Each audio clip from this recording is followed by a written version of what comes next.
Good morning from the National Weather Service office in Gaylord. Welcome to the latest hazardous weather briefing for northern lower and eastern upper Michigan. Today is Friday, March 29th, 2013. Over the next 2 days here, we're going to see some relatively more spring-like conditions, but the main hazardous weather highlight we need to talk about is some lake effect snow potential as we move into the start of next week. A strong cold front's going to move through the region late this weekend, and that's going to bring some much colder air back to the region with some with the potential at least for some accumulating lake effect snows over the snow belts of northern lower and eastern upper Michigan. So if you're in those areas, be prepared. Maybe some slick travel as we move into next week. Much quieter weather ongoing at the moment, with high pressure in control basically of the weather over much of the eastern two-thirds of the United States. And this will bring a sunny and relatively mild day to the region today, highs reaching the 40s in most spots.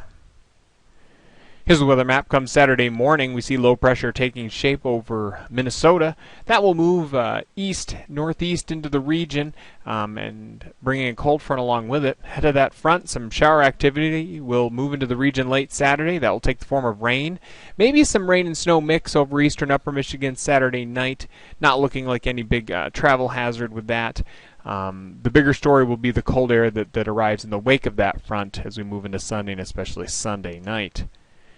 Here's that front overhead Easter morning, and as it pushes east of the region, it'll take the shower activity with it, but lake effect rain and snow shower activity will start to develop and then change to snow Sunday night, with those accumulations possible as we head into Monday. And there is the weather map for Monday with those much colder conditions moving back into the region.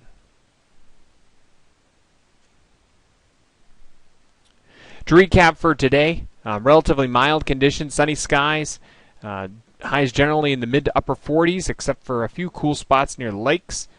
The relatively mild conditions will continue into Saturday before clouds increase and some rain shower activity rise late in the day. Some lingering rain snow shower activity on Sunday as temperatures fall, and then the much colder and weather with snow showers expected as we move into Monday and Tuesday next week before we gradually start to moderate by Wednesday. Again, the main hazard looks like some slick travel potential early next week. Doesn't look like heavy accumulations, but certainly some accumulating snow possible for the areas highlighted on this graphic here for the Sunday night through Tuesday period. This concludes the hazardous weather briefing for this morning. Thanks for listening in. The next scheduled update is expected around 5 p.m. this afternoon.